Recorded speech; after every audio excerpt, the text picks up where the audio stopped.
I was wrong.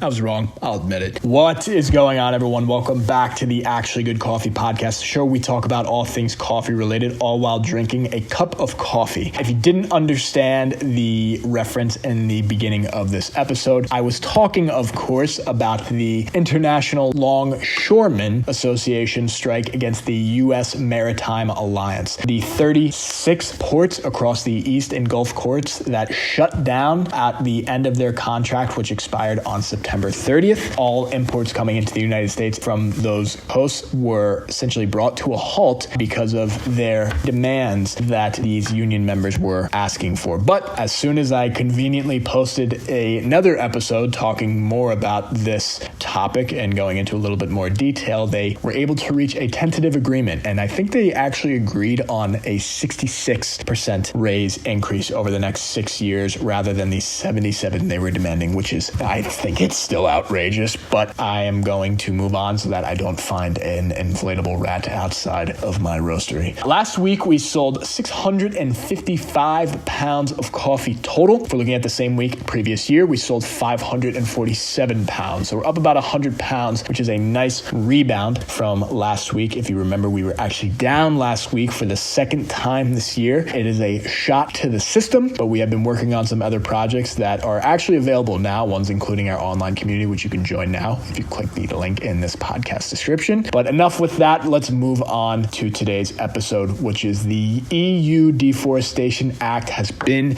postponed.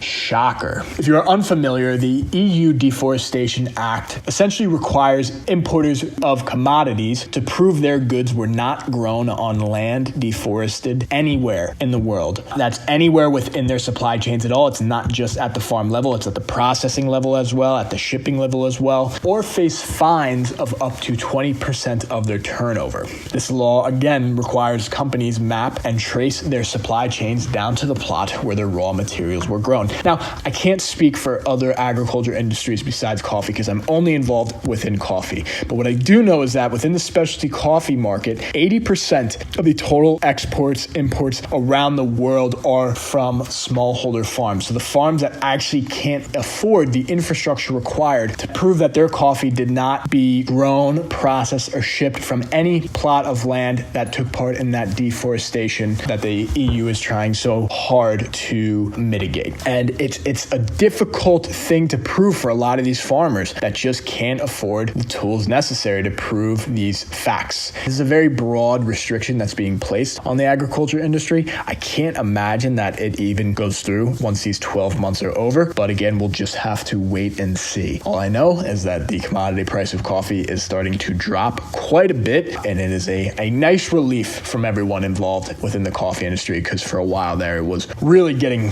quite high. I think once this act officially goes into play, you'll see a definite increase within the price of coffee regardless of where you are in the world. But last week, the EU Commission proposed a 12-month delay due to pressure from industries and governments who said it would cause supply chain disruptions, exclude poor small-scale farmers from the EU market, and drive up the cost of basic food items because many farmers and suppliers simply aren't ready. Now, this causes some issues for the big boys, all right? The big guys, the big companies like Fed Oil, which is a vegetable oil representative, and also the, I believe, dreaded seed oil, whose members include food processors such as Husqvarna, definitely not pronouncing that correctly, which is a Swedish shell corporation. I'm kidding. It's a Swedish offshore bank account. I'm kidding. It's a Sweden-based holding company. Oh my God. Active primarily in refining vegetable oils for specialized products, specifically for 3 segments. The first segment is food ingredients, thank goodness, such as baking fat, dairy fat alternatives, ice cream fats, and infant formulas. So pretty much all of the foods that almost everyone eats. The second segment is chocolate and confectionery fats. I could have guessed that one. The third, and arguably the only segment this company should really really be involved in is technical products and animal feed segment. Scratch that one. Technical products really is the only one that they should be involved in. And these guys did have a lot to say. The biggest argument was that it's a financial loss that they are making by having been ready on time, essentially just following the rules. Kudos to these guys for following the rules, but these guys can afford that their products were actually following the correct rules. They have a lot of the infrastructure that's in place. They probably own every single department that's responsible for getting their vegetable oil from the farm all the way to the consumer. And I'm not going to say it didn't cost them money, but this is much easier for these guys that already had a lot of this infrastructure in place. And when you look at the stock price from this company, you'll see a decent drop off on September 16th of about 20 points of their 330 point total price, but it made a V-shaped rebound that got back to the same price in which it was at beforehand by the end of the week.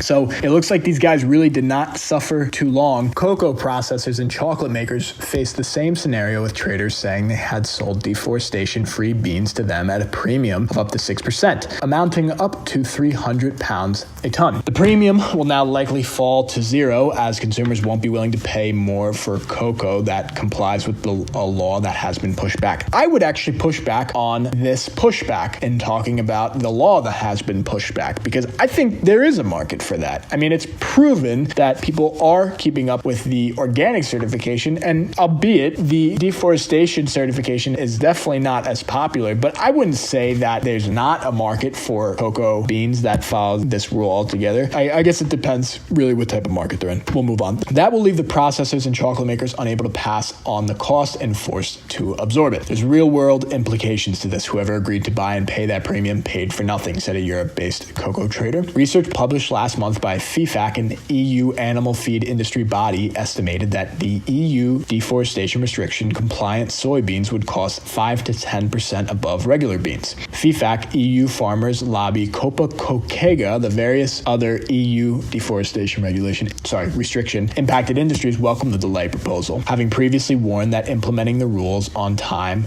would result in many small businesses suffering, bringing us back to the same argument that we had started this episode off. So listen, compliant soybeans would cost 5 to 10% above regular beans. I'm just reading that again. Should animals even be eating soybeans? I guess it's just a reality. There's nothing we can do about it. But look, do I feel bad for these companies? I don't. I'm not the guy to make the argument for the company that is growing soybeans to feed the animals in which consumers are eating. I don't think it's right to begin with. Just to recap everything, I believe there has to be some changes needed to be made for this deforestation law. I don't think this can apply to every single agriculture industry. When you look at coffee is a shade crop, especially if you're working with specialty coffee that's grown at these higher elevations. For places like Brazil, for these huge farms, I get it. I understand that argument, but it's ironic because those same massive farms can probably afford the infrastructure required in order to get passed by this law. I understand what the law is trying to do. I get it. I think the intentions are there, but when it's actually put into play in so many different scenarios, it's just not feasible. So what can you do as a coffee shop owner, a roaster, an importer? Ultimately, you're going to have to get more involved in your supply chain. You're going to have to know exactly where your coffee's coming from. If you've been partnering with a farm for a long time, I don't think it'd be a bad idea to look into writing up a contract where you can actually fund these farms